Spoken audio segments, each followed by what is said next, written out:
नमो सिद्धाणं नमो आयर्याणं नमो वज्रायाणं नमो लोये सव्वसाहुणम् मंगलमय मंगलकरण वीतरागविज्ञान नमो ताहि जाते भये अरहंतादि महान करि मंगल करियो महा ग्रंथ करन को काज जाते मिले समाज सब पावे निज पद राज सो निज भाव सदा सुखद अपनो इस भव के सब दुखनि को कारण मिथ्या भाव इनकी सत्ता नाश करी हरिये मोक्ष इस भव के सब दुखनि के कारण मिथ्या भाव ताको कर निर्मूल अब प्रगटे मोक्ष। चौथे और सातवें अधिकार के मंगलाचरण में बिल्कुल पूरी तरह से समानता ही है, थोड़े से शब्दों का परिवर्तन मात्र है।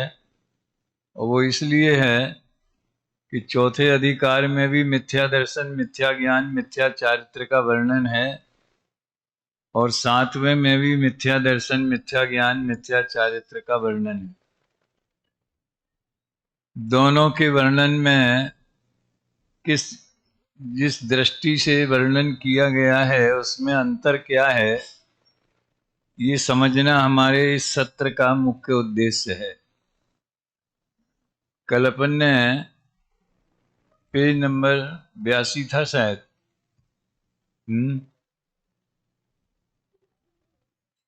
हाँ, आश्रव तत्व संबंधी अयथार्थ श्रद्धान पर चर्चा की थी।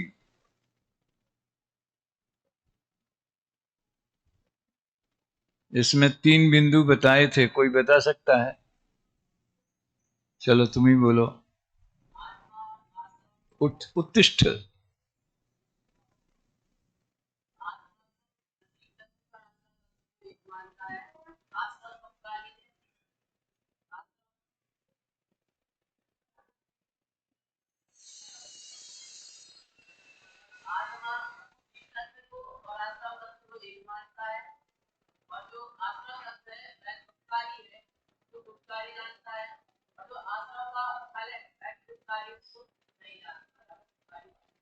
एक क्यों मानता है, ये कौन बताएगा? बैठ जाओ। ये जीव आत्मा और आश्रव को एक क्यों मानता है? अभी क्या, अभी नहीं उठा रहे हाथ? हाँ चलो, लाल शर्ट।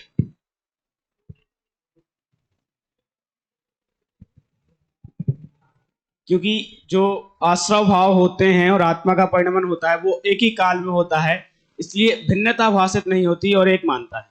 और दूसरा कोई कारण? एक कारण और बाकी है, बोल भाई। इन दोनों का आधारभूत एक आत्मा ही है। शाबाश, वेरी गुड। चलिए देखिए, आप लोगों में इसको सुनने की कितनी लगन है या रस है ये तो मुझे नहीं पता, लेकिन जब अगर थोड़ी भी इसकी थीम समझ में आ जाए तो आप लोगों को बहुत आनंद जरूर आएगा, क्योंकि ऐसी इस तरह की चर्चा बहुत कम होती है। अभी अपन पेज नंबर 226 के आधार से सातवें अधिकार में जो आश्रव तत्व संबंधी भूल है उसकी बिंदुवार चर्चा करेंगे। बिंदुवार का मतलब पूरा पढ़ने का तो समय नहीं है।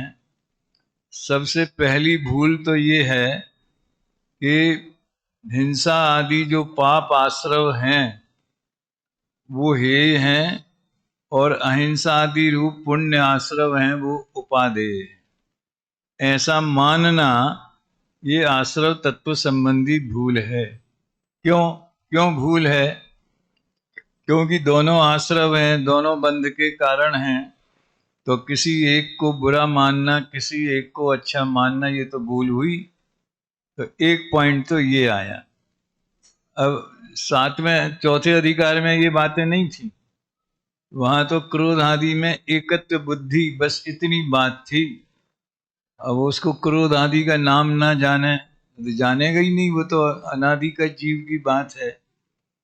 और इसमें शास्त्र पढ़ने के बावजूद भी जैना भाषी मिथ्या दृष्टि, अब वो तो पुण्य और पाप को जाने गई ना, और पुण्य का फल क्या है, पाप का फल क्या है, अवृत्ति क्या है, व्रति क्या है, ये सब जानता है, लेकिन दोनों एक हैं ऐसा नहीं जानता। इसी बात को नीचे के 3 पैराग्राफों में और बताया गया है। जैसे दूसरे पैराग्राफ में सब जीवों का जीवन मरण सुख दुख कर्म के निमित्त से होते हैं, लेकिन ये मानता है कि हम किसी को सुखी कर सकते हैं, किसी को दुखी कर सकते हैं। ये बात तो समय सार के बंद अधिकार में आती है। और सुखी करने का भाव, जीवों की रक्षा करने के भाव को धर्म मानता है, उपादेय मानता है, और जीवों की हिंसा करने के भाव को पाप बंध का कारण है, दुखी करने का भाव वो पाप बंध का कारण है। तो बात तो वही रही, पुण्य को भला माना और पाप को बुरा माना। अब इसमें उन्होंने, पंडित जी ने, ये समझ लो एक गहरी बात है, मिथ्यात्व को भी खड़ा किया है। तो सब मिथ्यात्व की बात, लेकिन ये मैं सुखी कर सकता हूं या दुखी कर सकता हूं, कोई मुझे दुखी सुखी कर सकता है, ऐसी मान्यता वो मिथ्या अध्यवसाय है। ये सब बंद अधिकार के ही पॉइंट हैं ये सब। इसी प्रकार पंडित जी निष्कर्ष क्या देते हैं कि फिर अकेले हिंसा अहिंसा की बात नहीं है, 5 व्रत, अणुव्रत महाव्रत ले लो, अहिंसा सत्य अचौर्य ब्रह्मचर्य और अपरिग्रह, ये सब पुण्य बंध के कारण हैं। और इसके विरुद्ध हिंसा झूठ चोरी कुशील परिग्रह, ये पाप बंध के कारण हैं। लेकिन इन सब में इनका कर्ता मैं हूं ऐसा मानना, या अहिंसा आदि राग को धर्म मानना, ये सब आश्रव तत्व संबंधी भूल है। यानी उसको आश्रव के भेद प्रभेद तो पढ़ लिए, लेकिन भाव भाषण नहीं हुआ कि ये सब बंध के ही कारण है। कल मैंने बताया था कि 7वें अधिकार की भूलों में केंद्र बिंदु जो है वो भाव भाषण नहीं होना है। तो आप जब भी 7वें अधिकार पढ़ाएं तो उसमें ये सिद्ध करें कि यहाँ इसको भाव भाषण नहीं हुआ, यानी उसका यथार्थ स्वरूप भाषित नहीं हुआ ज्ञान में। कल 1-2 उदाहरण दिए थे ना बच्चों के, वो भी बड़ों की नकल करके शादियां वादियां कर लेते हैं, मतलब नाटक करते हैं, आपस में खेलते हैं, उनको कुछ भी भाव भाषण नहीं होता। ऐसे आपको सैकड़ों उदाहरण जगत में मिल जाएंगे। खैर, तो इस तरह पंडित जी ने निष्कर्ष भी इसमें दिया, हिंसादिवत अहिंसादि को भी बंध का कारण जानकर हे ही मानना। ये है भाव भाषण, राग मात्र बंध का कारण है ऐसा जानना। फिर आगे और उसी का खुलासा किया है कि हिंसा में मारने की बुद्धि होवे, यानी मारने की बुद्धि माने मैं मार सकता हूं ऐसा अभिप्राय, और मारने का भाव, दोनों। लेकिन इसके विकल्पों से तो कोई मरेगा नहीं सामने वाला, वो कैसे मरेगा, वो तो उसकी आयु का क्षय होगा तो मरेगा, इसको तो मुफ्त में ही पाप बंधेगा। ऐसे ही हम बचाने का भाव करें तो भले पुण्य बंधे, सुनना ध्यान से, बचाने के भाव में पुण्य बंधेगा गारंटी से। इसलिए तो अपना चलना योग जो है, पानी छान के पीना, अमर्यादित भोजन नहीं करना, मधुमांस मद्य का सेवन नहीं करना, 5 तरह के अभक्ष हैं, त्रसघात, बहुघात वगैरह, उनका सेवन नहीं करना, ये सब काय के लिए है? पूरे चरणान योग का आधार हिंसा से बचाने के लिए है। तो लेकिन मैं बचा सकता हूं ऐसा थोड़ी बोलता है चरणान योग। वो तो बचाने का भाव आए बिना रहता नहीं है, तो उसका ज्ञान कराते हैं। तो इसमें तो ये है कि अहिंसा में रक्षा करने की बुद्धि हो, हिंसा में मारने की बुद्धि हो, मिथ्यात दोनों में बंधेगा एक सा। क्या पुण्य हो पाप के परिणाम, इसलिए तो क्रिया परिणाम और अभिप्राय पुस्तक में परिणाम और अभिप्राय का अलग अलग हिसाब किताब लगाया गया है। यहाँ पे है भी, आप लोगों ने ले ली होगी, नहीं तो ले लेना जो भी लेना चाहें। तो पाप मारने के भाव से पाप बंधेगा और मिथ्यात भी बंधेगा, और बचाने के भाव से पुण्य बंधेगा और मिथ्यात भी बंधेगा, क्योंकि दो अलग अलग तरह के अपराध हो रहे हैं। एक मारने और बचाने का भाव, ये भी पराश्रित है, राग है, इसलिए अपराध है। भले बचाने के भाव को दुनिया में अच्छा कहा जाता हो, व्यवहार में वो जुदी बात। अहिंसा वाला निबंध पढ़ा होगा ना आपने, वितरा विज्ञान पाठमाला में, उसमें भी इसकी चर्चा है। अंत में उन्होंने निष्कर्ष क्या दिया कि देखो, सो ऐसी दशा ना हो तब तक प्रशस्त राग रूप परिवर्तन करो। कैसी दशा? ये ऊपर बताया है। वीतराग होकर दृष्टा ज्ञाता रूप प्रवर्ते, वहां निर्बंध है। ख्याल में आया? तो वीतराग भाव तो सर्वोत्कृष्ट भूमिका है, वो तो सर्वोत्कृष्ट चीज है, और अपन निचली भूमिका वाले हैं। मुनिराजों को भी जीव रक्षा का भाव आता है, तो गृहस्थों को तो आना ही चाहिए। तो इसलिए उन्होंने आचरण कैसा होना चाहिए और श्रद्धान कैसा होना चाहिए। तो ऐसी दशा ना हो तब तक प्रशस्त राग रूप परिवर्तन करो। यानी ऐसा नहीं कि यदवा तदवा के मारने का भाव भी बंध का कारण है, तो फिर हम बचाने का भाव क्यों करें? हम जीव मरते हैं तो मरे, वे तो आयु से मरेंगे, हमारे मारने से तो मरते नहीं है। स्वच्छंदता की बात नहीं है, इसलिए व्रतादिक का उपदेश है। स्वच्छंद प्रशस्त राग रूप परिवर्तन करो, परंतु श्रद्धान तो ऐसा रखो कि ये भी बंध का कारण। तो ये श्रद्धान की बात यहाँ मुख्य है। चौथे अधिकार वाले को यहाँ कैसा श्रद्धान करना, कैसा नहीं करना, उस संबंध में कोई बात नहीं थी। वहां तो अग्रहित मिथ्यात अनादि का है, उसे उपदेश भी नहीं दिया। ध्यान देना जरा भाई साहब, चौथे अधिकार में ऐसा नहीं मानो, ऐसा मानो, इस तरह का कोई उपदेश भी नहीं दिया। वो तो मानता क्या है उसकी बात मुख्य है। तो इस तरह ये 7वें अधिकार में जैन शास्त्रों को पढ़ने के बावजूद भी किस तरह से आश्रव तत्व संबंधी भूल रह जाती। एक और मार्मिक स्थल इसमें है, आश्रव के भेद हैं मिथ्यात और अविरति, कषाय और योग। प्रमाद भी है, लेकिन प्रमाद और कषाय को एक समझना। तो मिथ्यात के बारे में भी भूल है, यानी हम मिथ्यात्व को भी सही नहीं पहचानते। ये भी विचित्र बात है। तो देखो, सबसे नीचे अन्य देवादिक के सेवन रूप ग्रहित मिथ्यात्व को मिथ्यात्व जानता है। पर हम अच्छा अपने अनंत देव हैं, 5 परमेष्टि हैं, इन्हीं की भक्ति पूजा करते हैं। इनके अलावा देखे देव जगत के सारे, एक नहीं मन भाए। समझ में आया ना? और किसी के हम दूसरे मंदिर जाते नहीं हैं, तो मतलब हम सम्यक दृष्टि हैं। जैन कुल में जन्मे हैं तो हम सम्यक दृष्टि हैं। तो इसमें तो आजकल तो खैर ग्रहित मिथ्यात के भी कभी विवेक नहीं रहा लोगों को।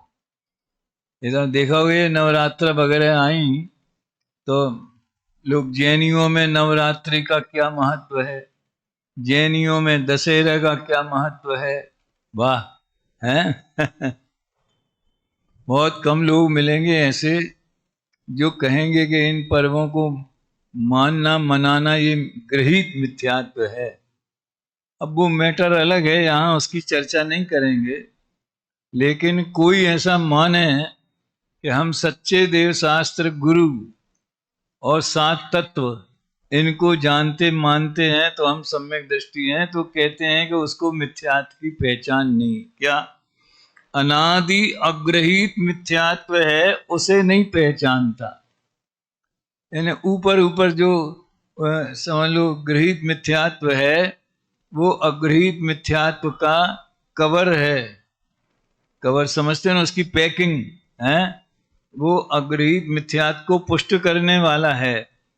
तो हम तो छिलके पर ही मोहित हो गए, अंदर में क्या चीज है बीमारी वो नहीं जानते हैं। तो मैंने बताया था जो अग्रहित मिथ्यात्व, तो अभी करण लब्धि का बता रहे थे ना, अनिवृत्ति करण तक वहां तक रहता है जब तक उपशम सम्यक्त न हो जाए। तो हम सच्चे देव शास्त्र गुरु की पहचान करें, शास्त्र अभ्यास करें, प्रायोग लब्धि में आ जाएं, करण लब्धि में आ जाएं, तो भी अंदर अंदर सूक्ष्म रूप से जो तन उपजत अपनी उपज जान, ये शब्दों में बोलेंगे तो वो बात स्थूल हो जाती।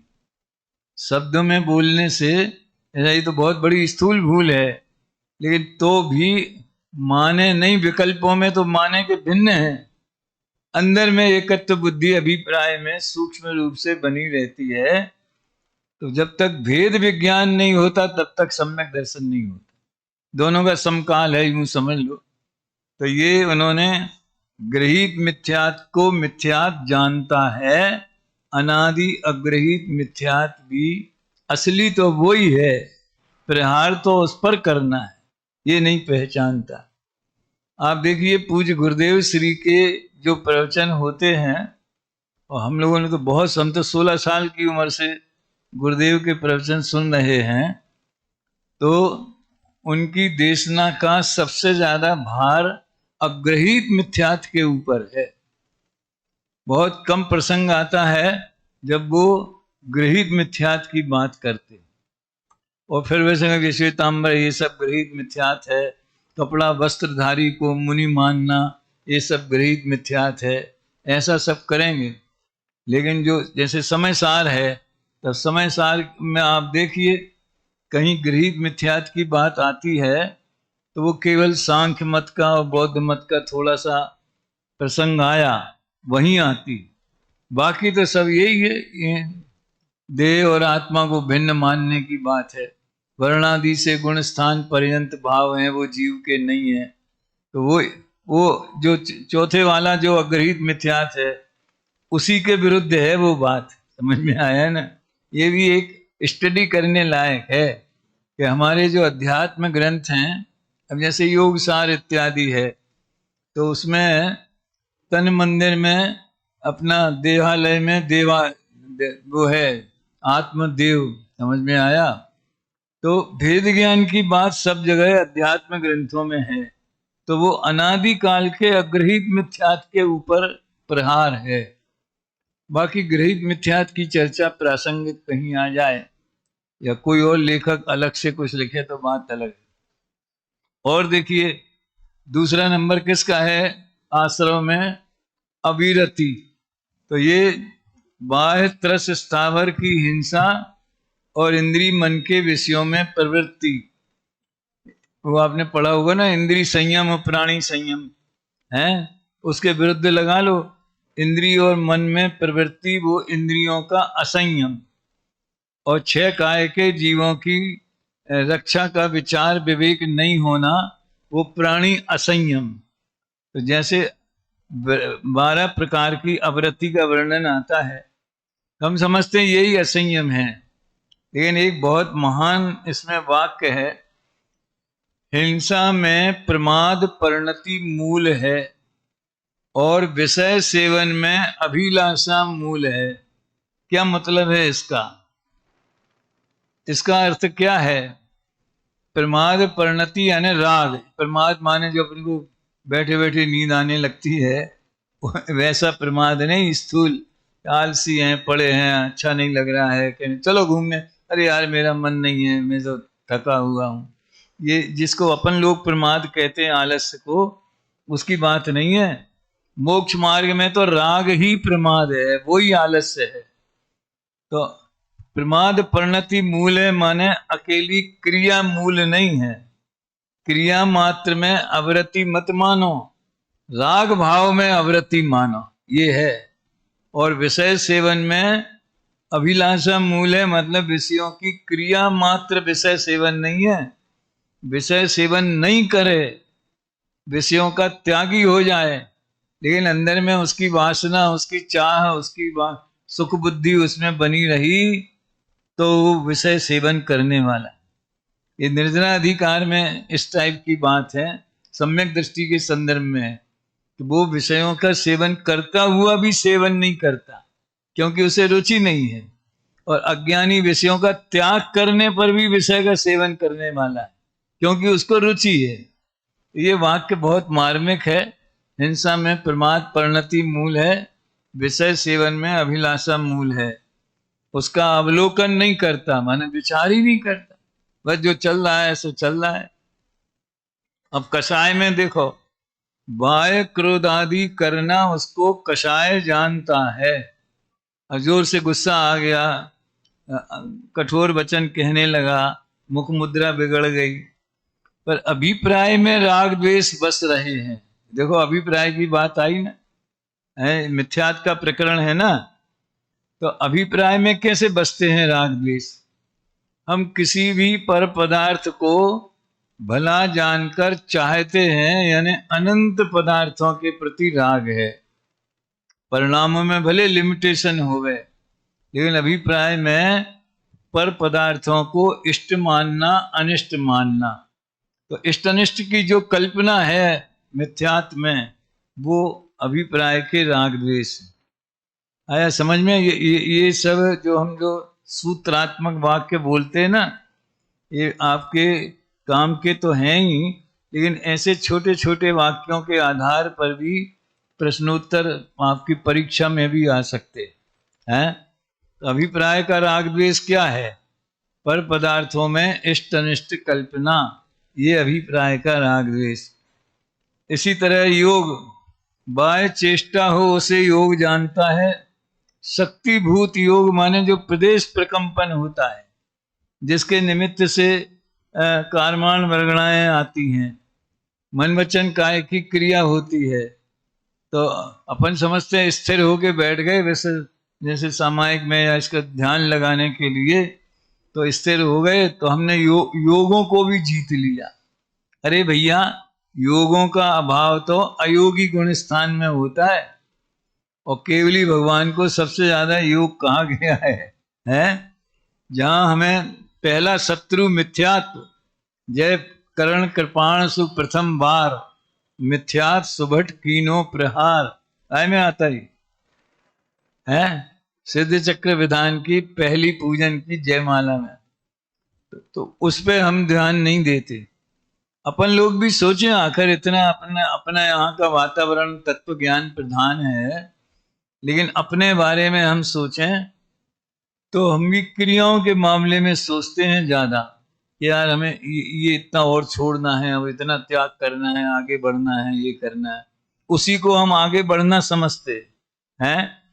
लेकिन हमें देह में एकत्व बुद्धि है कि नहीं है, उसका विचार ही नहीं करते, और है तो उसका अभाव कैसे हो उसके लिए विचार नहीं करते। यानी सबसे पहले मिथ्यात्व पर विजय प्राप्त करना चाहिए, ये सारा तत्व ज्ञान उसी के लिए है। तो इस तरह आश्रमों का स्वरूप नहीं जानता। अब ये पैराग्राफ और मार्मिक है, देखिए, राग द्वेष मोह रूप जो आश्रव भाव हैं, उनका तो नाश करने की चिंता नहीं। ये शास्त्र अभ्यासी मिथ्या दृष्टियों की बात है।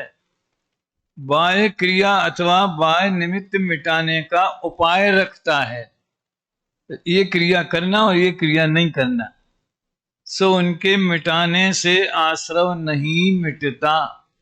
फिर द्रव्यलिंगी को खड़ा किया।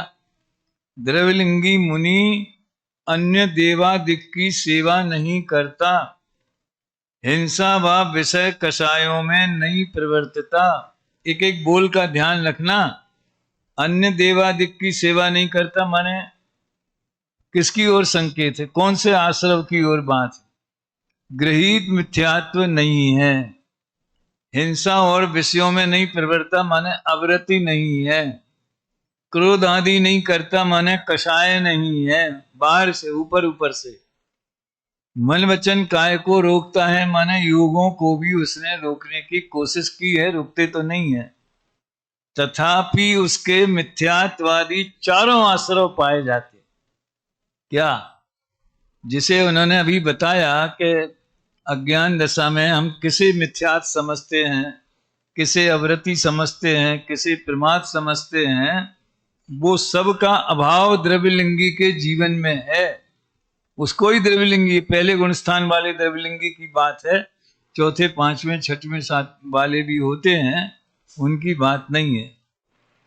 और देखो, कपट से भी वे कार्य नहीं करता, यानी किसी को दिखाने के लिए मजबूरी में, समझ में आया ना? तो अंदर से भाव है कि हमें तो मोक्ष मार्ग पर चलना है, इसलिए ये चारों चीज उसने अंगीकार। कौन कौन सी? अन्य देवादिक का त्याग, बाह्य में हिंसा और विषयों में प्रवृत्ति नहीं होना, क्रोधादि नहीं करना, और मन वचन काय की क्रिया को रोकना, तो भी उसके चारों विद्यमान हैं। और कपट से करे तो विवेक पर्यंत कैसे पहुंचे, ये काय के लिए पूरा पैराग्राफ बताया।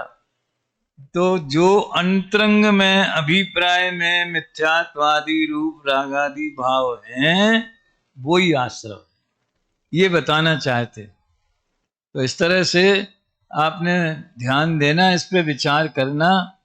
चौथे अधिकार में आश्रव और आत्मा में एकत्व बुद्धि है, और सातवें अधिकार में आश्रवों की सच्ची पहचान नहीं होना। ये मूलभूत अंतर है, बाकी डिटेल इसमें है। अभी अपने पास तो आज और कल 2 ही दिन है ना, कि परसों भी है? हाँ ना? तो बोल कुछ, कल ही है ना? तो मोक्ष तक तो पहुंचना है कि नहीं? अब देखो, बंध तत्व संबंधी 83 पेज पर आ जाइए, 83 चौथे अधिकार में। ये छोटा है। आश्रव भावों से ज्ञानावरण आदि कर्मों का बंध होता है, उनका उदय होने पर ज्ञान दर्शन की हीनता, मिथ्यात्व कषाय रूप परिणमन होना, चाहा हुआ न होना, सुख दुख का कारण मिलना, शरीर संयोग रहना, गति जाति शरीर आदि उत्पन्न होना, नीच उच्च कुल का पाना होना। ये जो वाक्य लिखे हैं, इसमें आपको कोई इशारा समझ में आता है कर्मों का? इसमें कोई कर्मों वाली बात नजर आती है?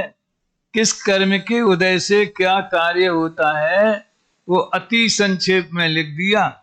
देखो, ज्ञानावरणादि कर्मों का बंध होता है, समझ में आया? तो ज्ञानावरण कर्म की तो बात आ गई, तो उसके उदय में ज्ञान दर्शन की हीनता, पहला बोल। मिथ्यात् कषाय रूप परिणमन, ये मोहनी कर्म आ गया। चाहा हुआ न होना, इसमें कौन सा आया? अंतराय है। और सुख दुख के कारण मिलना, इसमें कौन सा आया? वेदनी। शरीर संयोग रहना, इसमें कौन सा? अरे भाई साहब, आयु।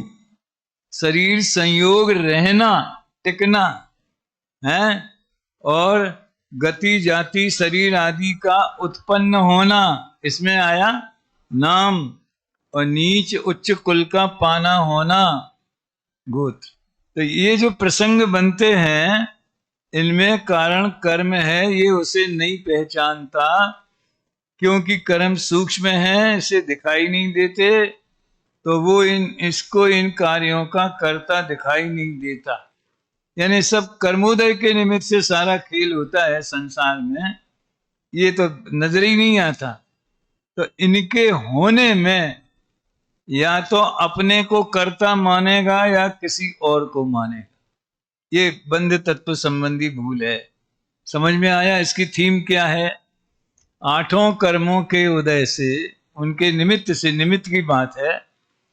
तो अघाती कर्मों के उदय के निमित्त से जो बाह्य सामग्री मिलती है, सुख दुख होता है, शरीर मिलता है, गति नाम इत्यादि होते हैं। घाती कर्म के उदय के निमित्त से ज्ञान दर्शन की हीनता और मिथ्यात और कषाय, इसमें चारों आ गए। ठीक है, तो ये या तो ये मानेगा कि ये मैंने किए, अपने को इनका यानी कर्मोपाधि जन्य है ऐसा नहीं मानता एक बार। वो मुख्यतः तो नो कर्म को इनका कारण मानता है। और अथवा जगत में तो एक बहुत बड़ा समझ लो चलता है कि ईश्वर के द्वारा ये सब किए जाते हैं। ईश्वर करता है, कर्म को कर्ता नहीं मानेगा, ईश्वर को कर्ता मानेगा। तो इसको बंध तत्व में क्यों लिया, इस बिंदु को बंध तत्व में क्यों लिया? इसलिए लिया कि जो कर्म बंध हमने किए और उनके उदय में जो कार्य हुए, उसमें मूल निमित्त कारण तो कर्म का उदय है। तो उदय बंध पूर्वक होता है, बंध होने के बाद ही उदय होता है ना। तो इन 8 कर्मों के बंध होने के बाद में ऐसी ऐसी दशा होती है। तो कर्म को कर्ता माने तो दूसरे को दोष नहीं देवे। समझ में आया? नो कर्म को दोष नहीं देवे। और ये बात समय सार में भी, सर्वम सदैव नियतम भवति स्वकीय कर्मोदयान मरण। यद्यपि वो निमित्त का कथन है, वो उपचरित है, सवेरे बता रहे थे ना, वो कौन सा नए लगेगा उसमें? सब जीवों का सुख दुख जीवन मरण कर्म उदय के निमित्त से होता है। कौन सा नए लगेगा? अनुपचरित असुख। सब लोग एक साथ बोलते हैं, तुम बोलो। अनुपचरित असद्भूत व्यवहार नय। ठीक है, तो व्यवहार नय के कथन को समय सार में इतना मुक्त कर दिया कि निश्चय से सब जीवों के जीवन मरण कर्मोदय से होते हैं। क्यों किया? क्योंकि नो कर्म से राग द्वेष छुड़ाना है। या कोई ऊपर बैठा हुआ है, जितनी चाबी भरी राम ने उतना चले खिलौना है। तो ये सब ईश्वर की मर्जी के अनुसार होता है, ऊपर वाले को जो मंजूर है वो ही होता है। ऐसी मान्यताएं करने लगता है। तो आप यूं समझ लो, वैसे तो एक तत्व संबंधी भूल होती है, तो 7 तत्व संबंधी भूल है। ठीक है, लेकिन मुख्यतः से जो ऐसा परद्रव्य को कर्ता मानते हैं, संयोग का या अपने में होने वाले क्रोधादि का, वे बंध तत्व का स्वरूप नहीं जानते। वे कर्म बंध की व्यवस्था नहीं जानते, जिसकी चर्चा दूसरे अधिकार में बहुत विस्तार से हो चुकी है। अभी अपन वापस वहां चलें 7वें अधिकार में, बंध तत्व का। इसमें भी बहुत संक्षेप में उसका उल्लेख किया है। देखो 227 पेज ये। तथा बंध तत्व में जो अशुभ भावों से नरकादि रूप पाप का बंध हो, उसे तो बुरा जानता है, और शुभ भावों से देव आदि पुण्य का बंध हो, उसे भला जानता है। अब यही बात तो आश्रम में थी, यही भाषा बंध में है। क्या अंतर है? आश्रव कारण है और बंध कार्य है। तो वहां कारणों में अच्छा बुरे का भेद किया, और यहाँ कार्य में अच्छे बुरे का भेद कर रहे हैं। इतना फर्क समझना कि नरक आदि पाप का बंध बुरा है, और शुभ भावों से देवादि रूप पुण्य का बंध हो, उसे भला जानता है। सभी जीवों के दुख सामग्री में द्वेष और सुख सामग्री में राग पाया जाता है। तो इसको क्या फर्क है? जैसे दुनिया में दूसरे लोग मानते हैं, वैसे ये मानता है। तो जैन शास्त्र पढ़ने का क्या लाभ हुआ? तो अभिप्राय में राग द्वेष हैं, वो तो है ही है। जैसा इस पर्याय संबंधी सुख दुख सामग्री में राग द्वेष करना है, वैसा ही आगामी पर्याय संबंधी सुख दुख सामग्री में राग द्वेष करना। कहने का मतलब ये है, बहुत सिंपल बात है, कि आपको जो इष्ट फल होवे, इष्ट सामग्री होवे, वो अच्छी है, तो आगामी भाव में भी स्वर्ग आदि मिले तो अच्छा है। और अनिष्ट सामग्री इस भाव में बुरी लगती है, तो आगामी भव में नरक आदि होवे तो बुरे लगते हैं, यानी उसे जैसे न शुभ अशुभ बंध के फल मजार, रति अरति करे निज पद विसार। वो वहां अग्रहित मिथ्यात्व में भी जाती है बात, वहां यहाँ पे कर्ता के एंगल से लिया कि दूसरे को कर्ता माना, कर्मों को नहीं माना। और यहाँ पे फल में इष्ट अनिष्ट बुद्धि है। क्या परिस्थिति वास्तव में देखो नीचे, शुभ अशुभ भावों से पुण्य पाप का विशेष तो अघाती कर्मों में होता है। देखो विशेष शब्द कई अर्थों में प्रयुक्त होता है। सामान्य विशेष, भेद को भी विशेष कहते, गुणों को भी विशेष कहते, विशेषणों को भी विशेष कहते हैं। और यहाँ अंतर को भी विशेष कह रहे। देखो पुण्य पाप का विशेष, यानी पुण्य और पाप में जो फर्क पड़ता है किसमें होता है? अघाती कर्मों में। लेकिन अघाती कर्म आत्म गुण के घातक नहीं है। अब किसी का शरीर काला है तो उसको सम्यक दर्शन नहीं हो सकता। अरे काला तो छोड़ो, है हड्डी टूट गई हो, कोई विकलांग होवे जिसको दिव्यांग बोलते हैं, व्हील चेयर पे चलता होवे, अच्छे से चल भी नहीं सके, हाथ पैरों से लाचार है, उसको सम्यक तो हो सकता कि नहीं हो सकता? ये प्रश्न क्यों कर रहे हैं? मतलब वो अघाती कर्म के निमित्त से होने वाली सामग्री है। और सम्यक दर्शन में तो दर्शन मोह का उपशम उपशम चाहिए, आत्महित चाहिए, स्वप्रभेद विज्ञान चाहिए। तो इससे शरीर का क्या संबंध है? वो बताया था ना प्रवीण जी ने, गर्भ काल को मिला करके कितनी आयु? 8 वर्ष की। स्त्री बालिका होवे नपुंसक होवे, समझ में आया? स्त्री पुरुष नपुंसक कोई भी होवे, सबको सम्यक तो हो। संगी पंचेंद्री जी, लाइन सबकी एक ही वही होनी चाहिए, यथार्थ तत्व विचार।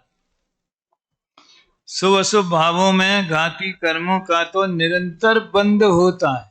बोलो, हम भगवान की भक्ति कर रहे हो हैं, और बड़े उत्कृष्ट भावों से, अकेले ऐसे नहीं कि गीत संगीत में ही मस्त हो गए, सचमुच में ही ऐसी समुद्रभद्र जैसी अच्छी गहरी भक्ति सर्वज्ञ भगवान की, तो भी चारों घातियां कर्म भी आ रहे।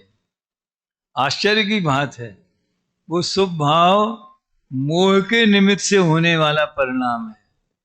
ठीक है, तो मोह की संतान है और 7 कर्मों को जन्म देता है। जब आयु का हुए तो आयु भी ले लेना है, यानी उसमें उसी शुभ राग में, चाहे वो जो ऊपर बताए ना द्रविलिंगी मुनि के 9वें गिरवक जाने वाले, वो शुभ राग के काल में भी 7 प्रकृतियां आती हैं। ये तो आप जानते हैं ना।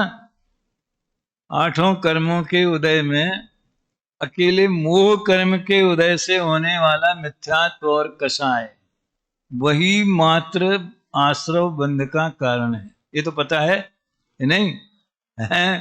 तो सोच लो, जैसे हम जरा सा, अगर हम कितना भी तो पुण्य करते, हमारे पुण्य का भी कहाँ ठिकाना है।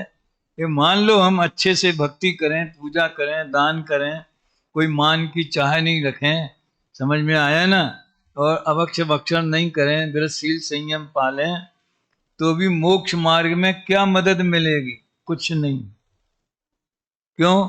तो मोहनी कर्म भी आ रहा है, ज्ञानावरणादि भी आ रहा है। हाँ जी, अनंत आदि उपासना मोह उदय से होए, 8वीं पूजा का छंद है ये, है? तो इससे निष्कर्ष क्या है? फिर सुनो, फिर लोग पूछते हैं कि वो नहीं करना। भाई साहब, आपके हाथ में होवे तो मत करो। हमारी मर्जी के अनुसार अगर ये बहुत बड़ा लोग वो बाधा खड़ी कर देते हैं। सुनो ध्यान से, आपकी इच्छानुसार, क्या आपके विषय कषाय के परिणाम आपकी इच्छानुसार होते? आप उन्हें अपनी इच्छानुसार दूर कर सकते, समझ में आया ना? और शुभ भाव आपकी इच्छा के ला सकते हैं, तो क्यों नहीं ले आते? तो करने और नहीं करने का सवाल नहीं है, वो तो जिस भूमिका में जो होने योग्य होंगे सो होंगे। सवाल तो ये है कि हम उसका स्वरूप क्या है ये समझें। तो शुभाशुभ भाव के काल में देखो, शुभ अशुभ भावों में घाती कर्मों का निरंतर बंध होता, अशुभ में भी और शुभ में। अनुभाग शक्ति कम पड़ती होगी, ज्यादा पड़ती होगी, वो फर्क पड़ता होगा स्थिति और अनुभाग में। वे सब पाप रूप हैं, इसलिए अशुद्ध भावों से कर्म बंध होता है। उसमें भला बुरा जानना वही मिथ्या श्रद्धा है। बस ये हो गया। यानी जो आश्रव में बात कही थी, लगभग वही बात बंध में कही। भूल एक ही प्रकार की। वहां पुण्य भाव को अच्छा मानता था, यहाँ पुण्य के फल को अच्छा मानता। समझ में आया ना? वहां पाप भाव को बुरा मानता था, यहाँ पाप के फल को बुरा मानता। और पाप को बुरा क्यों मानता है अज्ञानी? क्योंकि पाप का फल बुरा है ऐसा जानता। समझ में आया? अगर उसे पाप भावों में सचमुच में दुख का दायक लगने लगे तो उसको समझ लो तत्व ज्ञान की ओर आगे बढ़ेगा। फिर वो कहने का ऐसा ये कि राग दुखदायक है, ये भाव भाषण होना चाहिए। अभी मैं एक तत्व और लेता हूं, क्योंकि मेरा विकल्प पूरे मोक्ष अधिकार तक का, ये मोक्ष तक का था। कौन सा पेज है? 83। संवर तत्व की चर्चा। आश्रव की अपन ने पढ़ ली, और संवर की बिल्कुल उसी लाइन पर उससे विरुद्ध जाएंगे। आश्रव का अभाव होना सो संवर है।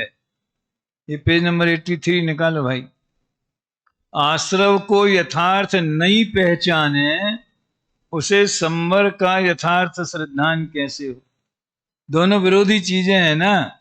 जो रोग को रोग नहीं जानता, तो वो निरोगता को कैसे पहचानेगा? रोग के अभाव को कैसे पहचानेगा? तो बस वही बात है। जैसे किसी के अहित रूप आचरण है, उसे वह अहित रूप भाषित न हो, उसके अभाव को हित रूप कैसे माने? यूं समझ लो, शराब पीना बुरा है, अगर ये कोई नहीं जानता, शराब पीना बुरा है ऐसा कोई ना जाने, तो शराब नहीं पीना अच्छा है ये कैसे जानेगा?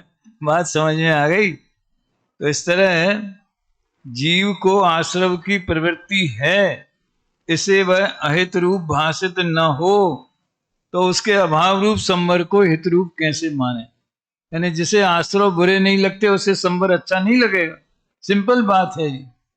तो संवर की पहचान नहीं है। पहला पॉइंट तो ये है कि संवर को हित रूप नहीं जानता। अनादि मिथ्या दृष्टि की बात है। क्यों नहीं जानता? क्योंकि आश्रव को अहित रूप नहीं जानता, इसलिए संवर को हित रूप नहीं जानता। ठीक है। अभी दूसरा, अनादि से इस जीव को आश्रव भाव ही हुआ है, संवर कभी हुआ ही नहीं। तो सुखदायक है, अतीन्द्रिय आनंद स्वरूप है, ये कैसे पता चलेगा? इसलिए संवर का होना, यानी संवर नाम की भी कोई आत्मा की परिणति है, कोई तत्व है, ऐसा उसे भाषित नहीं होता। तो पूरे गुण संवर के लगा लिए इसमें। संवर होने पर सुख होता है, वो भाषित नहीं होता। संवर से आगामी काल में दुख नहीं होगा, वो भाषित नहीं होता। देखो, सुख होता है माने अभी वो कर्माश्रव रुक जाता है, और आगामी काल में दुख नहीं होगा, यानी निर्जरा होगी। इसलिए आश्रव का तो संवर करता नहीं क्या, और अन्य पदार्थों को दुखदायक मानता है। ये आश्रव में आ गया था। अगर हम आश्रव माने मोहराग द्वेष को दुखदायक मानेंगे, तो फिर भाई ने हमारी जमीन हड़प ली, या इसने मुझे गाली दे दी, या इसने मेरा ऐसा बुरा किया, ऐसा क्यों मानेगा कोई? हम उस परद्रव्य को दुख का कारण मानेंगे ही नहीं। मोहराग द्वेष को ही दुख का कारण मानेंगे। ये तो बिल्कुल साइंटिफिक बात है ना, वैज्ञानिक है। तो जो आश्रव को संवर नहीं करता, तो अन्य पदार्थों को दुखदायक मानता है और उनके न होने का उपाय करता है। संवर से सुख होता है ये नहीं मानता, तो सुखी होने के लिए क्या करेगा? आश्रव ही करेगा। कौन से आश्रव? वही 5 इंद्रिय के विषय, भोग, मोह, द्वेष इत्यादि। ये इसमें समझ लो अनादिकालीन जो भूल है उसकी चर्चा संवर की। अब इसमें देखें, थोड़ा समय होगा तो लेंगे, नहीं तो इसको कल ले लेंगे। बिल्कुल वही स्टाइल है लेकिन थोड़ा लंबा है, उतना ज्यादा डिटेल में जाने की जरूरत नहीं है, वो आप पढ़ लेना। क्योंकि सुनो, आश्रव के भेद बताए थे ना, मिथ्या, अवरति, प्रमाद और योग, उसमें क्या भूल है ये बताया। तो ऐसे ही संवर में गुप्ती, समिति, धर्म, अनुप्रेक्षा, परिचय, जय, चारित्र, इन भेदों में भी क्या भूल है ये बताए हैं। इनकी समझने में हम गुप्ती किसे मानते हैं और असली गुप्ती क्या है, समिति क्या है, धर्म क्या है, परिचय, जय क्या है, सब बहुत बढ़िया। एक एक पंक्ति बहुत इसकी बड़ी आकर्षक है, वो आप पढ़ लेना। हम तो उसके पहले जो उन्होंने भूमिका में कहा है वो देखना चाहते। संवर तत्व में अहिंसादि रूप शुभाश्रव भावों को संवर जानता है। अब वही उधर लिखा था, पुण्य आश्रव को उपादेय मानता है आश्रव में, और यहां उन्हें संवर मानता है। लगभग एक ही बात है। तो एक ही कारण से पुण्य बंद भी माने और संवर भी माने, ये कैसे संभव है? जिस कारण से पुण्य बंद होता है उससे बंद का अभाव कैसे होगा? फिर उन्होंने कहा, मुनियों के एक काल में एक भाव होता है, वहां उनके बंध भी होता है और संवर निद्रा भी होती है। उसका परिचय दिया इसमें, बस ये बात है कि वो भाव मिश्र रूप है। पुरुषार्थ सिद्धि उपाय पढ़ी होगी आप लोगों ने, ये नांसेन सुदृष्टि तेनांसेन बंधनम नास्ति। कौन सी गाथा है ये? 221-22 है शायद, जो भी हो।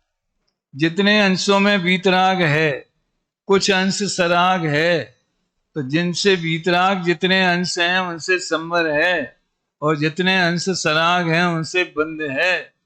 सुनो, तो एक भाव, वो 5 भाव वाले भाव नहीं, एक पर्याय, और उसमें 4 तत्व, आश्रव बंध भी और संवर निद्रा भी।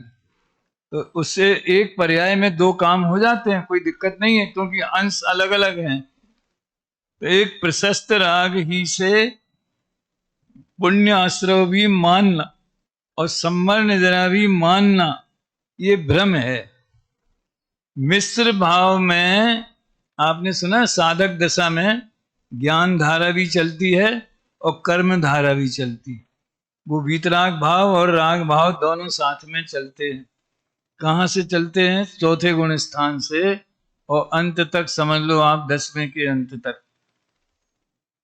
तो मिश्र भाव में भी ये सरागता है, ये वीतरागता है, ऐसी पहचान सम्यक दृष्टि को ही होती है। इसलिए वो अवशेष सरागता को हे रूप श्रद्धा करता है।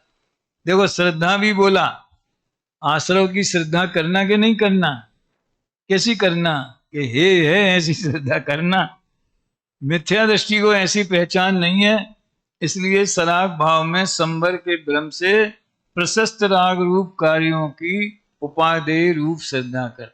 सारा एक बात सावधानी से अपन को समझने की है कि जो लोग इसको मर्म नहीं समझते हैं, वो ये आरोप लगाते हैं कि वे लोग पुण्य भाव छुड़ाते हैं, स्वच्छंदी बनाते हैं, स्वच्छंदता, यहाँ ऐसी शिक्षा दी जाती है, ऐसी फालतू की बातें सब होती।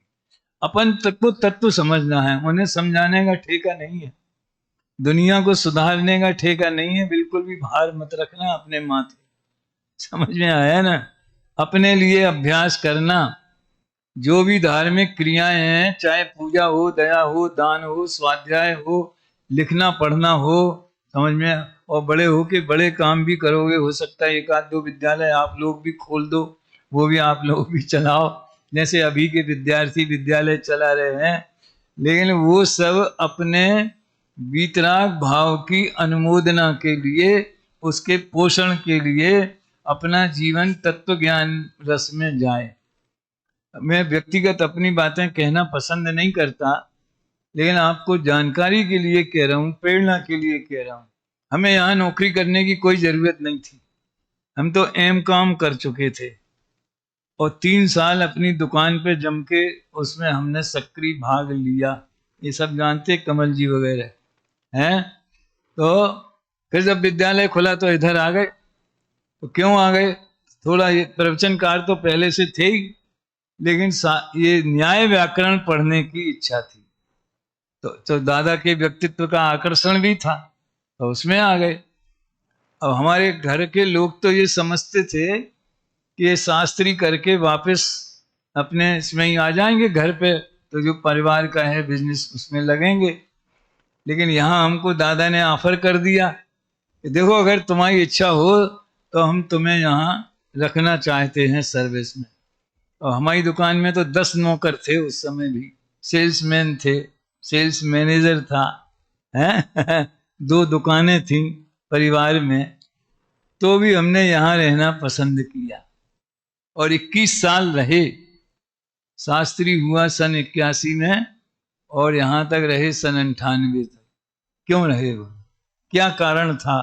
क्या कमी थी? ये सब दादा वगैरह को सब पता है था ये। तो भी उनने ऑफर किया। एक ही उद्देश्य था कि हमारा जीवन इस महान तत्व ज्ञान को पढ़ने पढ़ाने में, इसके प्रचार प्रसार में लगे। उसका रस था, उस तत्व ज्ञान का रस था। इसका रस नहीं था कि हम भी खूब बड़े विद्वान बन जाएंगे। अब वो तो दुनिया कहती थी जो छोटा मानती छोटा, बड़ा मानती बड़ा, उससे क्या होता है। लेकिन रस ये था, ये समझने की बात है। तो कहने का ऐसा ये है कि जो भी काम करना वो अपनी विशुद्धि बढ़ाने के में निमित्त है, ऐसा जानकर करना है। पूजा भी करना, दर्शन भी करना, पाठ भी करना, नमोकार मंत्र भी पढ़ना, इसलिए नहीं पढ़ना कि हमने प्रतिज्ञा ली है और नहीं तो वो टूट जाएगी, तो उससे आपको अच्छा पुण्य नहीं बनेगा। हमें पंच परमेष्ठी का स्मरण करना है। पंच परमेष्ठी हमारे आराध्य हैं, उनका स्मरण हमें करना है। जैसे लोक में पुत्र अगर अमेरिका में हो तो पिता निरंतर उसका स्मरण करते हैं, तो 2 दिन से फोन नहीं आया, ऐसा नहीं हुआ, ऐसा करते कि नहीं करते? हमें वो स्मरण किए बिना चैन न पड़े, पूजा किए बिना, ये जो भी धार्मिक कार्य है तो अपने लिए करना। तो यहाँ ये तत्व समझना है कि यहाँ क्रिया की तरफ से बात नहीं हो रही है कि पुण्य को हे मानना, उसे बंद का, मान्यता की बात है ना, मानने की बात कह रहे हैं, क्रिया की कहाँ कह रहे। लेकिन फिर भी दुनिया उड़ाती पुण्य को हे बताते हैं, उनके साथ में ऐसा व्यवहार करना है, ऐसा व्यवहार करना। तो सावधानी रहने की बहुत जरूरत है। समय हो गया, अभी यहीं विराम लेते।